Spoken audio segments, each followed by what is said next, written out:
இந்த அத்தியாயத்தின் நம்பிக்கையானவள் பத்மாவதி சண்டிகை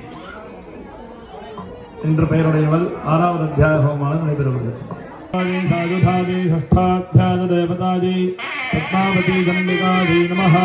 सकञ्जुकवस्त्रं समर्पयामि नमः स्वाहा.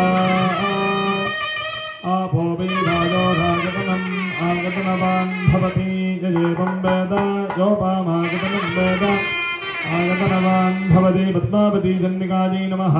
पुष्पमालिकां समर्पयामि नमः स्वाहा. पद्मावती चण्डिकायै नमः. कुम्भविद्वाघरकुङ्कुमफलदाम्बोषिता नारिकेलमहाहुतिं समर्पयामि नमः स्वाहा.